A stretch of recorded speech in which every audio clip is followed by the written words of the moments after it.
সিদ্ধাৰ্থ আৰু মই একেলগে আছো সি ফোন কৰে গুৱাহাটী কোনোবা ব্যৱসায়িক ফোন কৰে বোলে দাদাই ফোন কৰিছিলে নি সোধে প্ৰথম কথা তাৰমানে জুবিনদাৰ কথা জুবিনদাৰ কথা দাদাই ফোন কৰিছিল নি সেইফালৰ পৰা কি কয় নাজানো নহয় যোৱা তাত বাৰ্থডে পাতিব লৈছো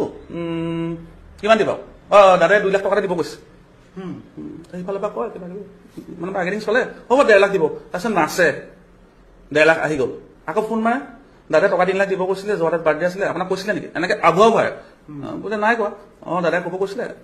ভাবে আৰু সেই মানুহজনো জুবিনদাক সুধিব নোৱাৰে কাৰণ ফোন নালাগে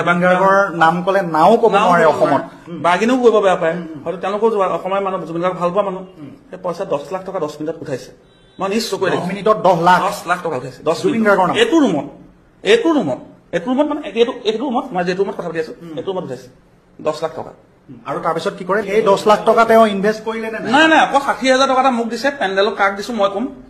পেণ্ডেলক নামত 60,000 টকা খৰচ হৈছে চকী টকী ভিআইপি চকীখিনি পইচা সি মোক দিছে আৰু হোটেলৰ নামত কিবা কিবি অকণমান খৰচ হৈছে